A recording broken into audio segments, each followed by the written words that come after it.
Hey guys, I said in one of my videos that I'm learning that Founders Connect, though it's called Founders Connect, doesn't have to be just conversations with leading entrepreneurs, right? People who are founding companies. It also can be with execs, like operators of like big companies in Africa. And so this video today is a Founders Connect video, but is with one of the leading operators in the media industry in Nigeria. I'm having a conversation today with the CEO of Big Cabal. That's, if you know TechCabal and you know Zikoko, the guy that runs everything behind the scenes, that's Tomiwa. Hi. Hi, how are you? I'm good. It's really nice to see you again. And Great have to this see you. Thank you for having me. Yeah, thank you so much. It's interesting to be flipped because you've been on a few Zikoko Nigerian talk Exactly, videos, and you're right there. Yeah, so thanks for having me. All right then. Welcome to my YouTube channel. I am Itimi, a change maker, professional, and creative who is passionate about growing people and growing businesses. Like, comment, subscribe to my channel, and please always share my videos. It promises to always be impactful and insightful. Tomiwa, so let's start from like the beginning. I'm trying to like learn or get a sense of your entire journey. So I mean, we'll start from your background. Where did you grow up? What was growing up like? How was family? What school did you go to? Like, tell us as much stories as you can. Okay. So I grew up in Lagos. I grew up in Surulere. My first 3 years were in Ilesha, interesting enough. So a very funny thing or funny story is that English is my second language because I learned Ijesha before I learned, not even Yoruba, Ijesha. Before I learned English. And when I moved to Lagos, I had to like pick up English in school. But I grew up mostly in Lagos and Surulere, and I went to secondary school in Kwara State, Adesoye College. So I was in the bushes for 6 years. It was interesting. Adesoye was good, learned a lot, challenging in its own ways. And I spent most of secondary school wanting to be an aeronautic engineer. Except for one big problem. I couldn't pass chemistry. And I was really good at physics to start, but at some point I lost the plot and I couldn't pass that either. And that kind of like dashed my dreams of becoming an engineer. I had a whole career path mapped out. Like that was, anyway, it didn't work out for me. So I went to university in the US. My first degree was in business. My second that was degree, a big switch, engineering all the way to business. I mean, once science didn't work out for me, it was, I was actually quite lost for a while. I remember from 5, from 6, I just didn't know where I was going, you know, like what direction to go. So I ended up in business. It was kind of a default option. Right. And so focused in finance, actually. But again, and this will definitely be a hallmark of my career path, is it has gone very, very windy in many different directions. So I started out in business with a focus in finance, did my first finance internship after my second year of university, made a ton of money. A ton of money. But just decided I was never going to do this for a living because it was too boring. Right. I mean, like I was making like $15 an hour. This is like in a long time ago, and it was, you know, and so I decided I wasn't going to do it. So my next semester I went back, I picked up a minor in advertising. I started doing advertising internships, which were all unpaid. So after going from like my first finance internship and making lots of money, I did a bunch of advertising internships, which should have told me that I was making the wrong move, but clearly the hustle was not strong in me. So I did advertising, and I kind of started my career in advertising and market research. I went back to school, did a master's in anthropology, which was kind of, yeah. Like I said, How did you get there? It's a very, very windy career.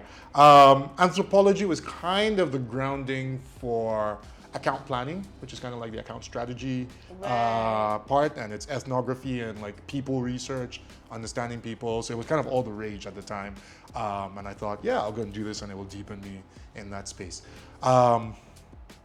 By the time I finished my degree, I decided I didn't want to be in advertising again. Oh, wow. So I got a job in a record label. I worked for Atlantic Records for a year.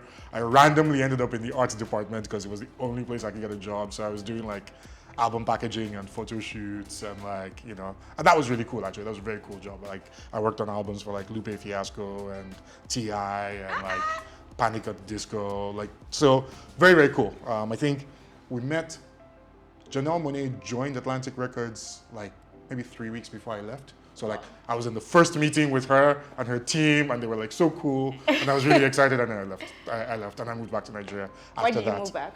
I didn't have visa. I didn't see that coming. I literally moved back to Nigeria because my company tried to get me a work visa. Like after you finish university in the US, they give you a year to work, and then after that you have to get a work. Like your company has to sponsor you for a work permit, the H-1B1 visa. And it happened to me twice that the companies I worked for really liked me, wanted to keep me, but like I just wasn't senior enough, and I wasn't in like engineering or any of those fields where like people they like it's easy to keep even junior people. So yeah, both times like people within the company, like actually Atlantic Records, my boss like emailed the CEO of Warner Brothers, which was Atlantic's parent company, to say we want to keep this guy, can we get him? And the legal people were like, look, there's a VP level person that we're not keeping. I send them back to England. So we're not keeping your like junior art manager guy, you know. Like, so I moved back to Nigeria, kicking and screaming. It was not. I was definitely not ready for it at the time. But like when I moved back, I was like, okay, you're coming here. You're gonna make it work. For the first 6 months, 1 year, do not make any stupid moves. Do not like up and go back, because I did think about like upping and going back, and like, you know, I would have figured it out somehow or the other, but I was like, you're just going to be here, let's do it. So I stayed, and yeah, and then my career here again has kind of gone through a range of different iterations. I did NYSC with This Day, the newspaper. I worked on their events, I worked on their website. After that, I ran my own events company for about 4 years. It was called Quirk. And we did concerts and festivals, like shows with like Asha and Bez and Keziah Jones. We built the Lagos Jazz series, which is now defunct, unfortunately, but was very cool when we were working on it. And then after that, I kind of felt like, look, Quirk was an interesting business, and doing like concerts was good, but we just could never build a solid enough business out of it. And I just, because other than like sort of my NYSC experience, I hadn't really worked in Nigeria before I started my own company. I felt like I didn't have the network. I felt like I didn't have a strong enough understanding how a Nigerian business worked. And so I kind of like rested it. Like, we've done some cool stuff, but like this is not a business. It's, you know, and I really wanted to be able to build something that would last and would be strong, that would be a really kind of substantial business. So I rested that, and I went to go look for experience and look for like, how does Nigeria work, and meet people and like all of that. So I ended up at Nigerian Breweries as head of digital, and I helped Nigerian Breweries build out sort of like a lot of their digital operations and like their digital strategy. Did that for about 2.5 years. Again, really good, met a lot of people. So built a network, built a better understanding of how business works in Nigeria, just learned a lot about sort of like how a big business runs, how the media business runs, how, you know, FMCGs work, etc. So that was great. Really, really valuable experience. And when people ask me about sort of like, what should I do coming out of school or building a career, I always say, look, find the space you're interested in, find the company that is doing what you want to do it at the highest level, that's doing the best work, and get yourself in there, you know. And you can spend a year, you can spend a few years, but the contacts, the understanding of how things work, like all that stuff is super, super valuable, you know, before you like get into doing your own thing.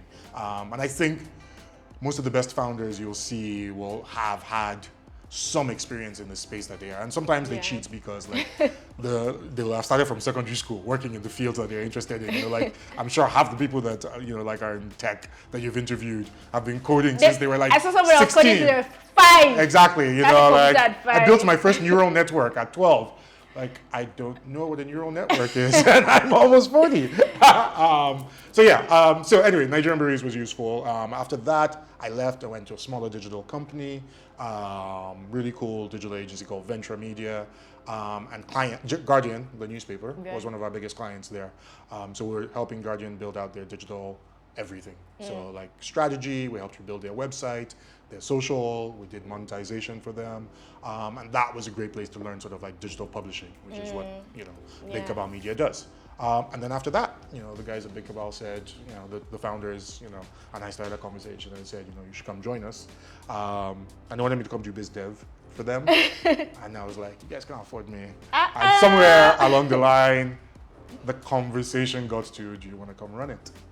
And I said, that could be interesting because career-wise, I'd always wanted to kind of run my own business. I'd always wanted to build something that would, and I thought, I really like TechCabal, I really like Zikoko. I think the fundamental thesis of the business is interesting. We could do something with this, we could make it big. And so that's how I landed at Big Cabal Media. That's amazing. I mean, when you look at your story, it feels like everything you were doing was leading to here, right? Because you've done media, you've done advertising, you've done digital, you've done business, you've done finance. Yeah. So it's all kind of accumulates and... I should tell you, the thing that pains me now is how much finance I do today. Like, if I know what I was doing at the beginning, we could have started this thing and I could have, be making oodles and oodles of cash a lot earlier in my career. But these days, I'm like looking at like valuation tables and business financial models, and I'm just like, you could have just started here from the beginning instead of probably like making. Yeah, exactly. I really would have been. That makes a lot of sense. I think I'll say this. So it does feel like it's all leading up to here. But it's also because I think I've been a bit deliberate about like, look, I've got all of these skills. What is the best way to use them? What is the thing? And I tell people, even within the business, that so no knowledge is wasted, and the experiences that you have lead to the kind of business that you build. Right. And so I look at, there are other media businesses, that we compete with or that are in the same space, and I see people who started with the data management, database, technology side. They're media businesses, but data is at the core of what it is that they do. And I'm that's great because the founders or the original execs come from data backgrounds. And so that's the aspect that lights them up immediately. Whereas I come from an events background. So when I'm thinking, how do we monetize? I think, okay, events, I think advertising, and so that's the stuff where my experience is, that's stuff where my knowledge is, and that's what I lean into. So that's an interesting aspect of building a business, is whatever it is that you come from is what the business ends up reflecting. And so, yeah. That's a very interesting point. Something to actively think about, that the experience that you have ends up being the thing that leads the kind of business that you actually build. And I mean, I think there's some, so when I look at companies that blow up and that succeed, that it has a big impact because you have two CEOs, they're running nearly identical businesses, except that one of them is coming from data, one of them is coming from that. And sometimes it seems like happenstance, but whichever one it is that time and chance happen to make more important at that moment, sometimes that is what causes that one to blow rather than the other one to blow. And I try to watch that because I'm just man, be watching the trends, because you're an events guy, but if data is where the future is, then we've got to make sure that we're building a strong enough data arm, and then bringing in people who are going to build out that element and build out we've built a really good data unit within TechCabal called TC Insights, and that's because we know look, this matters, this is the future, this is a critical aspect of being the kind of publication that TechCabal wants to be. And so we built a strong arm and strong research and data, and consulting arm within the business in TC Insights. Whereas our events business kind of kicked off from the jump and kind of has been going. And it's we're going to keep moving on that front, but we're going to make sure that we cover whatever that gap is. That makes sense. So, I mean, TechCabal and Zikoko now is very different from what it was 2 years ago, very different from what it was 3 years ago. TechCabal was one of the leading tech publications at some time, but then it felt like it was just going down or it was stagnant or something, and the next thing we know, it just came back on, and I'm okay, these guys are still here. So when you got into the business and you said, okay, I want to run this, what were the things that you said, I want to focus on so that I can take it to where I see it could get to? Okay, so we did have a bit of a rough period there. I think 2017 was not a great year for us. 2018, we were kind of in what are we doing mode. And that's about the time I joined. We essentially, I joined the business and I said, the original thesis for the business is correct, which is, can we build publications in niche spaces? So speaking to niche audiences, but build really robust and important publications in those niche spaces, because we look at Africa and we say there are too many empty content spaces. There, if you look on a global basis, there are publications for a lot of really important niches, across the world that when you look at Africa's landscape, you're like, how come nobody's creating content for those people and those people and those people that speaks to that thing and that thing? And so when TechCabal started to cover the local startup ecosystem, there was almost no one covering the local startup ecosystem. I tell people that when tech publications at that time, they'd review the new iPhone 3 or whatever it is, and they'd review it in August, and then it wouldn't get to Nigeria till October.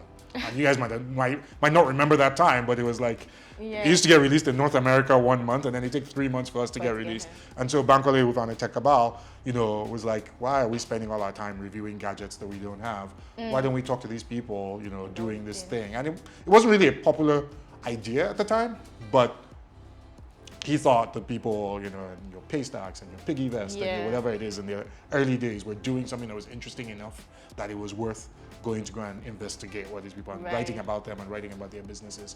And so that's kind of been our approach, is that, look, these niches matter, and Zikoko speaking to young people about the things that matter to them in language that matters to them. These are interesting niches, and there's a few more coming, just by the way. So these are our first two more publications. Yeah, so these are our first 2 publications, but by the end of next year, we'll probably have 2 more publications live. And so that was the initial thesis, and I thought that thesis was sound. From a business perspective, we always knew we had to monetize in multiple ways. You can't be just solely advertising dependent. You have to have multiple revenue streams. You have to do multiple things that are interesting.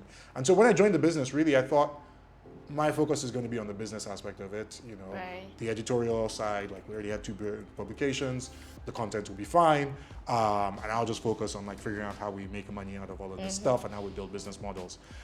We spent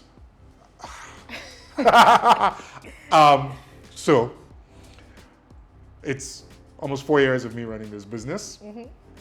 I have spent as much time in editorial as I have in business. Getting the content right has been a constant reinvention and a constant battle. And that's, that was a shock and a surprise.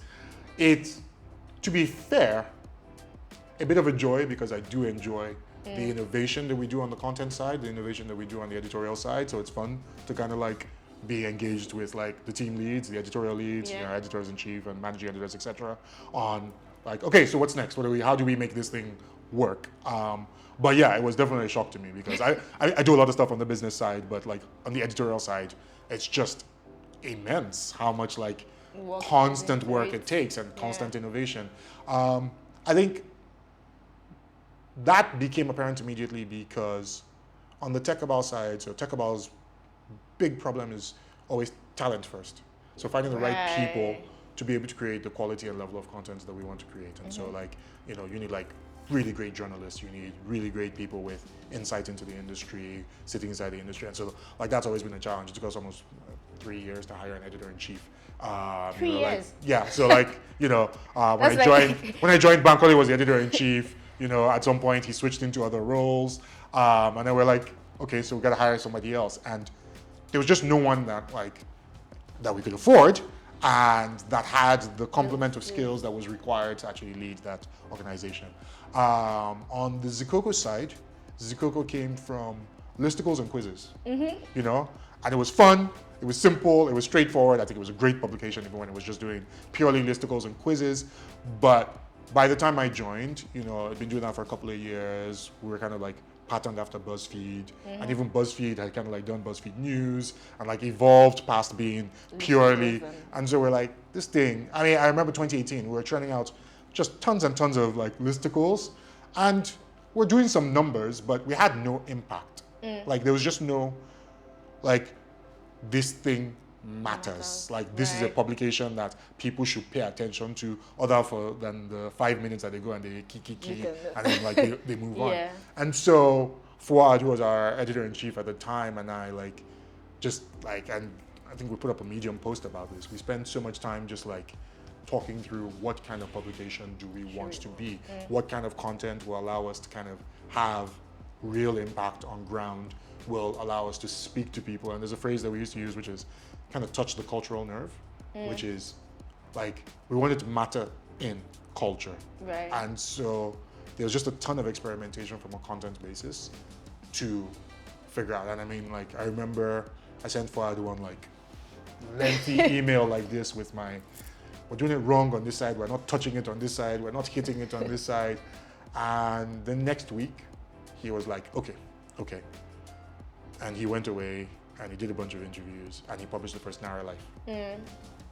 And I love the way like when something hits, you know immediately, and you must know this from a content perspective. Like when you get it right, it just goes. So he wrote that first narrative and it was massive. Like the response, the conversations around it, people asking for more. He did one the next week. He did one the week after that. And all of a sudden it was a different publication. And what's great is like internally, all of the writers looked at that and they're like, oh, is that what we're supposed to be doing?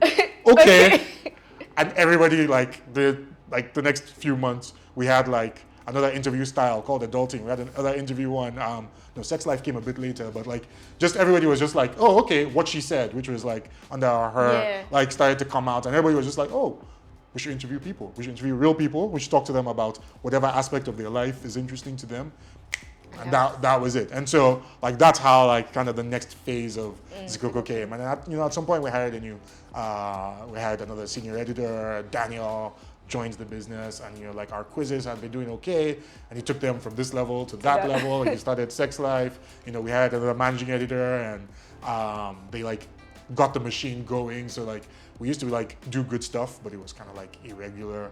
And then like we had Okwe, and Okwe came in and she like disciplined the team. And like it was just like, we say it's coming out at 9 a.m., it's coming out at 9 a.m. We say we're publishing 20 articles a week or 70 articles a week, we're publishing 20 articles or 70, like whatever number it is. So yeah, all that stuff like really changes. And so I think like in running the business, there's kind of this constant innovating on the editorial side. There's constant innovation on the business side because we've got to figure out how to make money from all of the stuff that we do. There's constant, talent is just like one of the banes of my existence, just constantly looking for, great people. And then there's something that you said at the beginning, which was, you called me an operator.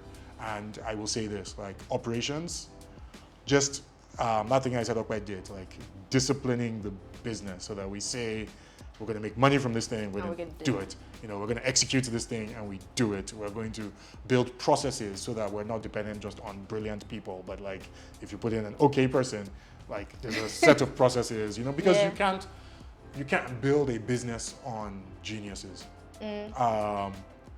If you're dependent just on one genius, then when that genius leaves, what happens to the business? And Big Cabal has had that. Like we've had like super talented people come through the business, super capable people.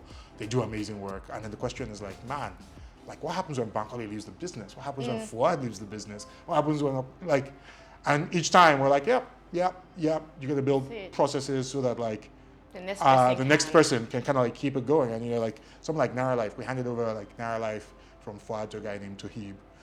Tohib's done a fantastic job in keeping that like sort of like going at the same quality level. And like, if you've read Narralife this year, people are still talking about the stories with the same level of verve as they ever did. They're still shocked. It doesn't feel like there was it doesn't feel like the quality dipped. And so it's the same thing with the whole publication. Every time like you use your head of biz dev, like can you keep your business development going at the same quality as it was going before? So for me, that's where operational expertise is like super critical. Can you build processes? Can you build a disciplined business? Can you make sure that sort of like you can keep things steady and growing? And we're always aiming to grow, so can you innovate? And even if you lose a brilliant person, and then your talent pipeline just has to always be strong because you do need geniuses. You do need people who are innovating, who are doing like amazing work. So it's like, all right, we lost some people, but we found this new crop of like super talented people who are doing great editorial work or great video work or great whatever it is to move us forward. Amazing. So you talk about talent a lot, right? What's the difference between the kind of people you hire for Zikoko and the kind of people you hire for TechCabal?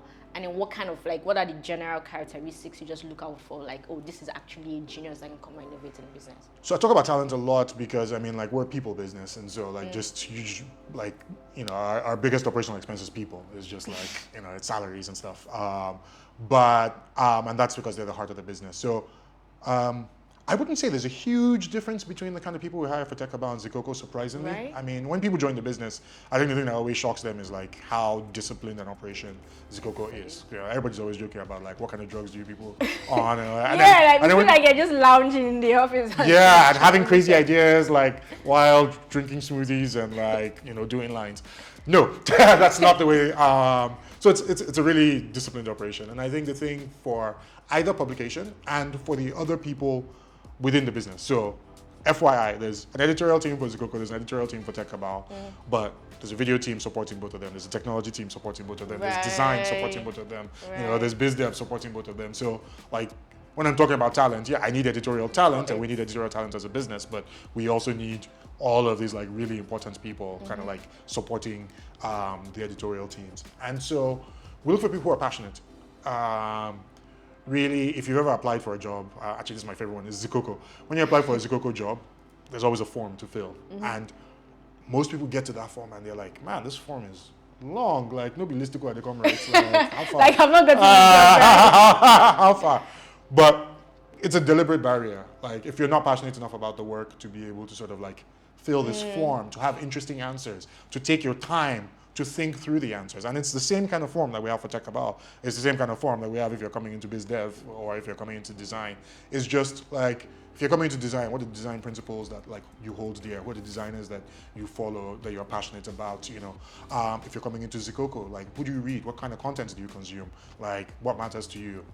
If you were going to like create a new flagship column, what kind of content would you create? You know, all of that shows us that, look, you're passionate about this thing. You're not casual about it. Like you're thinking about it. Like when you're not working, your brain is working on like solving these kinds of problems. Like this is something that you're interested in. And so that's something that we try to optimize for across the business, is that the people who come into any aspect of our business are people who are knowledgeable, passionate about that work that they're coming to do, that they're the kind of people who study on their own and are looking to innovate on their own. So like a big signal for us is that whatever it is you want to come and do for us, you've already been doing at a high level, whether it's at a different company or on your own. On your own. So like we're happy to hire people, not just still, we're trying to reduce the number of people still in university that we hire because sometimes it's a bit disruptive because people are still in school, they're doing exams and stuff. But we've always said like, don't care about degrees, don't care about, you know, any of that. If you show me your portfolio and it shows me that, you know, like you're fresh out of secondary school, but you are like, you've already started to create the kind of content that we care about. You've already started to solve whatever problem it is in the units that we're trying to solve, that you're the kind of person that thinks deeply and is knowledgeable about it, then please come and join the team. So like that's always been our ethos in terms of hiring people. Interesting. I mean, so it's a Twitter thing, right, where we say everybody that's come out from TechCabal, or Big Cabal rather, has somehow entered the tech industry to do different things, right? There's Quad, there's Itimi, there's Odun. It's a lot. Like, what would you say is the secret, so that those of us that are still yet to like hit that founder status, we can come and apply, get it done, and then come back out? So it's interesting. It's a gift and a curse. We're really proud of our alumni network. I mean, like, definitely the people that have come through BCM have done like amazing things. And I think it comes to a couple aspects of our ethos, which is you will come, we will give you responsibility, we will give you like real work to do. So again, it's like you jump in, it's day one, it's like, yeah, we want you to run this thing, and people are like, I'm still trying to find my feet and you want me to do what? So we will challenge you. So we say, as a business, we want to punch above our weight, and as a member of the team, you have to punch above your weight, you know, because our ambitions are so high that, like, you know, we can't just throw money at problems. We need people to like find really creative and innovative solutions to everything. So I think the things that are really big about Big Cabal that allow people who leave to do such excellent work is the level of ambition, so just how aggressive we are in terms of what it is that we're trying to accomplish, the fact that we challenge you and give you real responsibility and real work and really, really push you hard, the fact that we give you the freedom to solve those problems and to like kind of take things to the next level. So what happens is you come, and whether you're with Big Cabal for 2 years or 4 years, it's a really intense period. It's like you are working on a wide range of projects. You are working with the freedom to innovate. You're working with the freedom to be creative. You've got plenty of responsibility. And so it's like just being at work for 4 years or whatever period of time it is. And when people leave, like usually it becomes part of it becomes like, you're used to working at this sort of like really demanding pace, you know, at solving your own problems, at figuring out what the next thing is and getting to the next level, at being creative in how you solve those problems. And I mean, people often tell us, like, if they take a regular job, they're just like, why is everything so chill? Like, why is the pace so slow?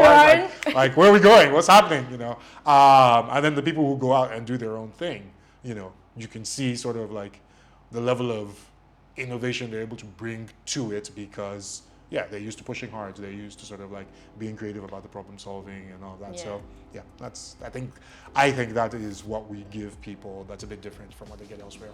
Yeah. Great. So when you talk now about like the business you're building at Big Cabal, it sounds like you really know what you're doing. Oh yeah. But you must have made some mistakes along the way. Also, you found some challenges. You're like, man, I don't know that I signed up for this. Like, can you like share one or two of those?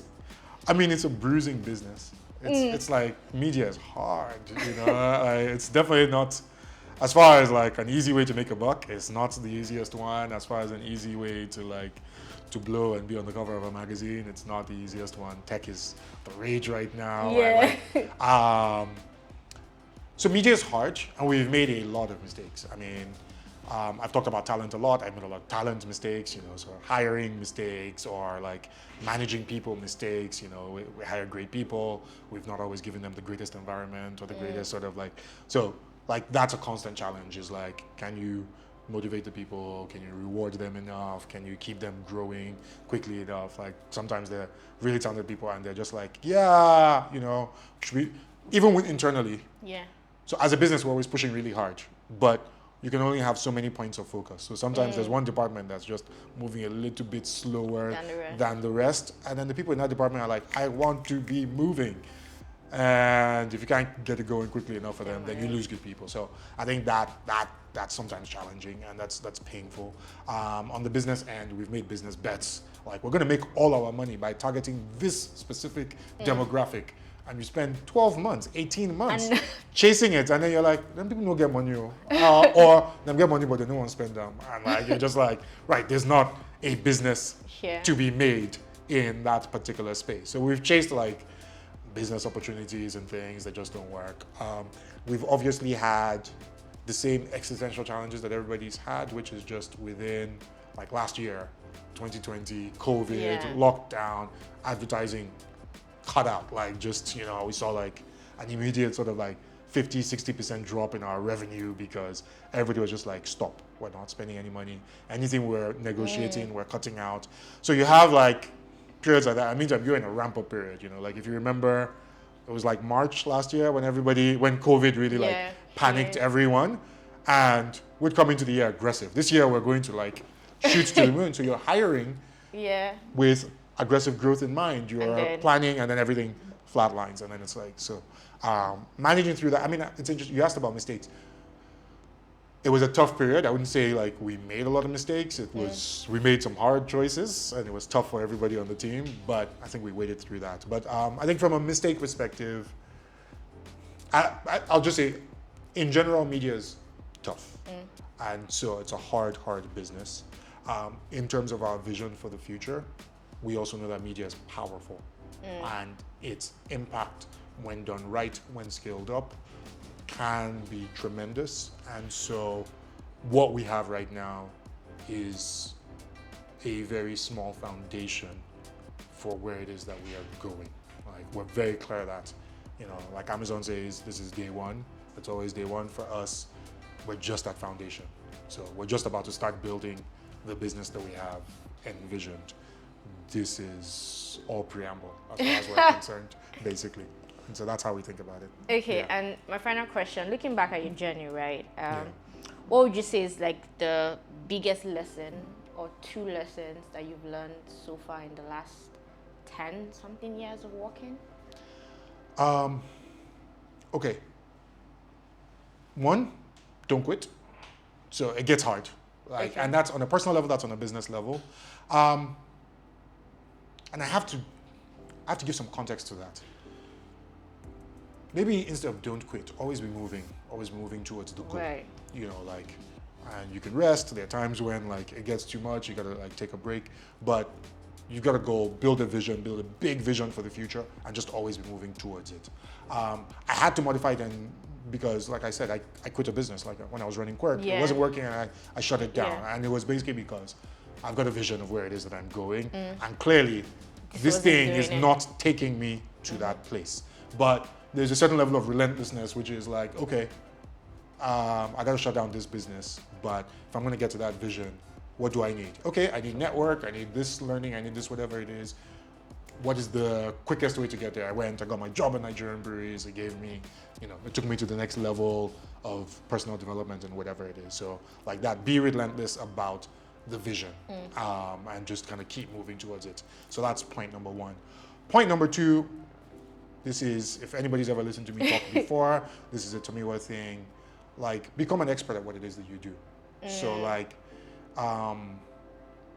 I always hammer on the importance of domain expertise. Whatever space it is that you're playing in, knowing enough about it, becoming an expert, becoming really deeply like entrenched and knowledgeable about the space you're in.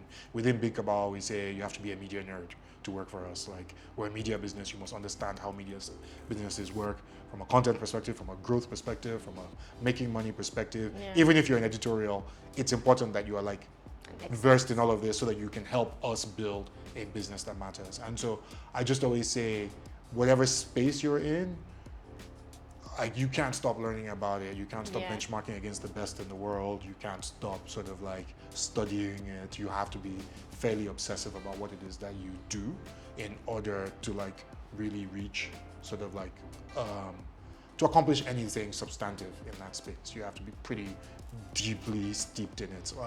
So I'm not a big fan of hobbyists. I'm like, you can't just kind of like touch this thing, go home, come So back like, next year. it has to You have to enter. If you're doing anything, enter well. Let's know that like you mean this space that you're in. And so like I think I'd say those are two big important lessons. I mean, there's a bunch of other things, but those are two things that have served me well on the journey so far. And I think on that first point of just kind of like always moving towards the vision, it will get tough. And you have to sometimes adjust strategy.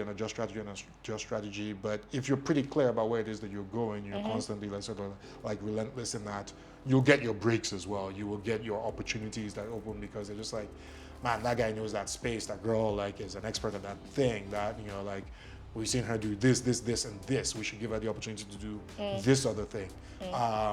So you get your breaks that way. You get your opportunities because people are just like, so we've like seen the work they've put in, like, opportunities, whatever it is. It value.